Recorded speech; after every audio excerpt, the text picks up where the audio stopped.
furieux! Eh ben, je suis très content de vous retrouver aujourd'hui, une fois de plus, jour numéro 4, vidéo numéro 4. Après avoir parlé du Nazgul Echo hier, j'espère qu'il vous plaît d'ailleurs, on revient sur nos avions de la marque Top RC Hobby. Alors ces modèles, je vous le rappelle, nous sont envoyés par notre partenaire Banggood. En ce moment sur Banggood, vous trouvez les soldes d'été, n'hésitez pas à les fouiller, farfouiller chez eux. Bon, tout n'est pas forcément intéressant, mais souvent pendant ces périodes de soldes, on trouve des modèles moins chers. C'est le cas de ces petits avions, mais c'est le cas également de plein d'autres choses. Bon, l'occasion faisant le larron, faut pas hésiter. Aujourd'hui, encore un avion de la Seconde Guerre mondiale, le Focke-Wulf 190, FW 190. Alors, un petit peu d'historique sur cet avion. C'était un chasseur bombardier, sans doute le chasseur bombardier le plus abouti de la Luftwaffe lors de la Seconde Guerre mondiale. Il a volé entre 1941 et 1945. Mais il avait un concurrent, le Messerschmitt 109, qu'il n'a pas su supplanter, mais avec lequel il a travaillé. Alors ce Vollfuchs remplaçait les Stuka. Je ne sais pas si vous vous rappelez, les Stuka, c'était ces avions qui attaquaient en piqué. Donc il les a remplacés pour les missions au sol. Pour les attaques de bombardiers, il a été particulièrement efficace. D'ailleurs, pour la petite histoire, pendant la Seconde Guerre mondiale, un journal américain avait fait une espèce de pub un peu limite, où on voyait une photo du Wolf, donc le loup, et le titre c'était "Qui a peur du grand méchant loup?" Et une escadrille complète de bombardiers avait répondu "Nous". C'est pour vous dire que cet avion, il a fait du mal aux bombardiers alliés. Sur ces missions, il était appuyé par les Messerschmitt qui, eux, s'occupaient des chasseurs adverses. Et lui, il a fait vraiment beaucoup de dégâts au niveau de nos bombardiers. Alors, je dis nos parce que forcément, c'était nos alliés. Ce qui fait que ce type d'avion, on le voit finalement assez peu sur les terrains. Pourquoi? Voilà, il ne faut pas aller chercher plus loin. C'est un avion allemand. Ça ne plaît pas forcément beaucoup. Alors, ce Vollfuchs, il avait été développé autour d'un moteur BMW, au départ à 18 cylindres en étoile. Il merdouillait un peu, ce moteur, il le remplaçait par un 14 cylindres, mais il était refroidi par air, en altitude, ça merdouillait aussi un peu. Bref, un avion qui était bien conçu, qui était bien aimé, qui a été motorisé un petit peu dans l'urgence, ce qui fait que, voilà, il a bien fonctionné dans certaines missions, mais il n'a pas eu la polyvalence qu'il aurait mérité. Voilà pour le vrai, mais évidemment, nous, c'est pas le vrai qu'on va vous proposer aujourd'hui, mais toujours ces petits modèles d'apprentissage. Le but, évidemment, c'est pas de faire de vous des super pilotes avec ces avions, mais au moins de découvrir les premières sensations et peut-être, on en parlera demain, de vous emmener vers un terrain FFAM. Bon, allez, je vous épargne l'unboxing, on va l'ouvrir de façon magique. Hop, et voilà ce que l'on trouve à l'intérieur. Donc, c'est un petit peu le même packaging que sur les deux précédents. Je vous avais montré le X-Cub et on a vu également le P39 Anna Cobra. Allez, pareil, je déballe aussi de façon magique. Et voilà tout ce que l'on trouve dans la boîte. Alors, bien évidemment, l'avion avec ses petits trains d'atterrissage. Alors, ils sont assez faciles à mettre, ces trains d'atterrissage. Il suffit, clap, de les clipser. Les deux roues ici, le train au niveau de l'aile. Et ensuite, le train, hop, tac, voilà, au niveau de la queue, la roulette de queue, et l'avion est prêt à fonctionner. Vous voyez, au niveau montage, ça va relativement vite. Comme sur les autres modèles, les petites piles sont données avec. On va les monter rapidement dans la radio. Et hop, voilà, c'est installé. La radio, c'est exactement la même que les autres modèles Top RC Hobby. Je reviendrai rapidement dessus. L'avion livré avec 2 batteries, toujours 3,7 volts en 400 milliampères. La petite hélice de rechange, hélice, hein, vous vous rappelez, qui se déclipse en cas de choc et qui se reclipse aussi vite qu'elle est partie. Donc une hélice de rechange, le petit tournevis, hein, pour ouvrir la radio, le petit chargeur qui va bien, hein, à peu près 40-45 minutes de charge, bon, et 1 heure maxi avec ce petit chargeur. Vous le mettez sur un chargeur de téléphone ou sur l'ordi, ça fonctionne bien. Et le petit câble dont je parlerai après, parce qu'aujourd'hui, on va regarder comment binder cet avion et les autres avec une radio multi-protocole. Alors l'avion, les caractéristiques, j'en passe très vite, hein, très vite dessus. 40 centimètres d'envergure, 32 centimètres de long pour un poids de 68 grammes. Un avion en EPP, motorisé par un petit moteur Brust 1080. Des cerveaux, il y en a deux qui sont des cerveaux de 1 gramme et un cerveau de 2 grammes. Ici, tout ça est animé par une petite PCB sur laquelle on aura le récepteur, on aura le gyro, on aura les deux cerveaux pour l'arrière, et on aura le SC. Pour avoir accès à cette petite PCB, on démonte tout simplement l'aile et en cas de problème, on pourra la changer facilement. L'accès est assez simple. La radio a une portée de 200 mètres à peu près. On va trouver un certain nombre de fonctions, les fonctions de base de pilotage. Le petit inter pour les 3 positions de pilotage. Vers vous, la position débutant, le gyro va tout gérer. Ici au milieu, la version intermédiaire. Là, vous serez toujours assisté, mais vous pourrez faire des loopings, des tonneaux, tout ce qui vous amuse. Et le dernier mode qu'on n'utilisera pas vraiment avec cette radio-là, parce que c'est un petit peu complexe, mais qu'on utilisera plutôt avec celle-ci, parce qu'on pourra régler en finesse tous les paramètres du zinc. Le petit bouton ici, hop, aérobatique. Si j'appuie dessus, ça bip. Et hop, là si j'envoie à droite, il va faire un roll. J'appuie ici, si j'appuie en bas, hop, il va faire une boucle. Ensuite, on a ce petit bouton-là. Alors ça, bon, j'ai attendu la fin hein, pour vous en parler. Ici, si, hop, j'envoie comme ça. Hop, l'avion va faire un demi-tour sur lui-même. S'il s'éloigne de vous, il va revenir vers vous. Alors, c'est pas un return to home, hein, c'est juste un demi-tour to home. Il fait un demi-tour quand parfois il est en train de s'éloigner, on ne sait plus trop. Hop, on envoie un demi-tour automatique. Moi, perso, ça, je vous déconseille de l'utiliser. C'est le meilleur moyen de se trouver dans des situations qu'on ne maîtrise plus bien. Si on crache, c'est pas très très grave. C'est un avion de 68 grammes. Il va pas lui arriver grand chose, à moins que vous ne tombiez de 100 mètres, de haut. La durée de vol, c'est, allez, on va dire à peu près 12-15 minutes. Allez, on va démarrer cet engin juste pour vérifier qu'il fonctionne déjà, parce que je viens de l'ouvrir avec vous, donc on va vérifier si ça fonctionne.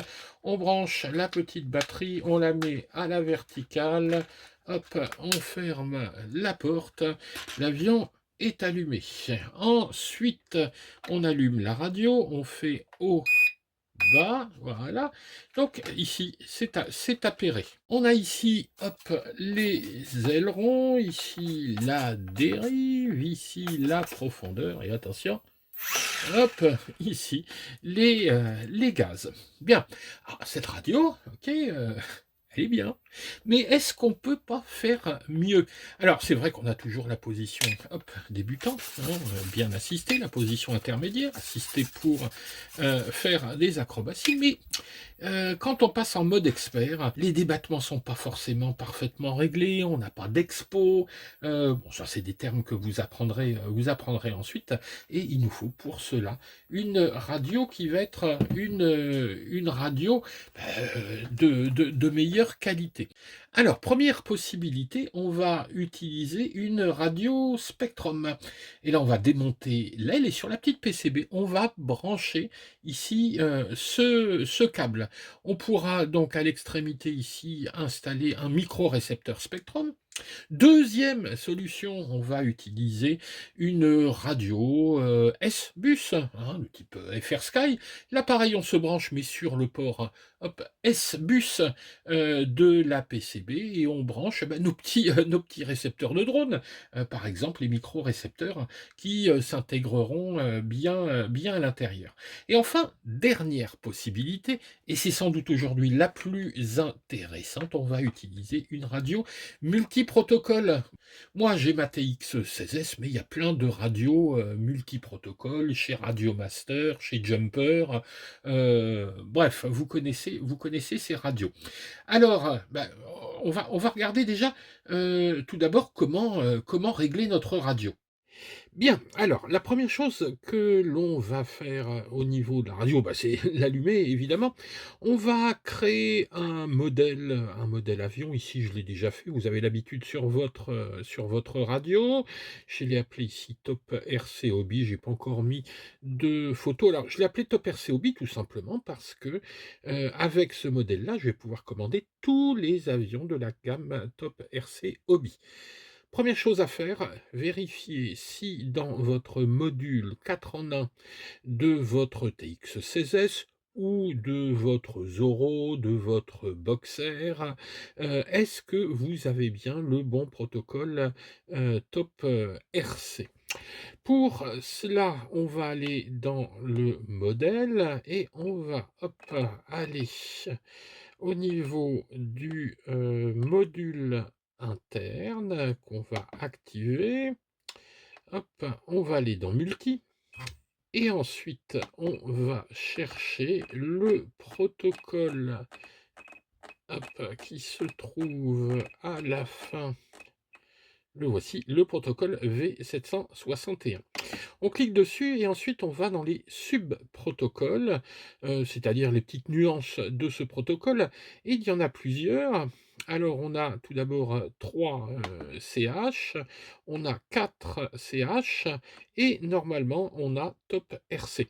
Seulement, si ça fait longtemps que vous n'avez pas mis votre module 4 en 1 à jour, il faut alors mettre à jour ce module. Alors, c'est pas bien compliqué, je vous montre tout de suite comment on fait.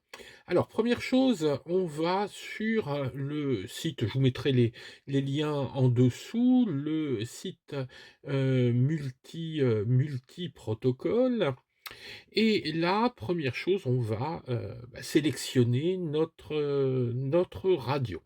Une fois que la radio est sélectionnée, on va choisir tout simplement le dernier protocole valable et on va ensuite un petit peu plus bas préciser l'ordre des voix. Moi, dans le cas précis, c'est A, E, T, R. Une fois qu'on a tout ça, on a une sélection de programmes. Vous prenez le bon firmware et ce firmware, vous allez tout simplement le télécharger. Donc le firmware, il se termine par .bin. Vous téléchargez ce firmware et ensuite vous branchez votre radio ou vous sortez votre carte SD, vous faites comme vous voulez et vous allez ajouter ce petit fichier dans votre dossier firmware. Bien. Une fois que c'est fait, voilà, votre radio est prête. Et là, alors attendez, on va revenir ici sur moi ce qui m'intéresse. Hop, on va dans Système. OK. On va ensuite sur le menu carte SD. Donc hop, et là je descends hop, dans Firmware. Moi, ici, ben, j'ai le bon dossier. On clique dessus et il va nous demander ben, de flasher ici le module interne. Si c'est un module externe que vous avez, vous flashez le module externe. Et ça va mettre tout simplement à jour notre module. Alors, une fois que ça c'est OK, on retourne nous dans modèle. Hop, tac. Donc, j'ai bien le protocole V761. Je suis sur Top RC.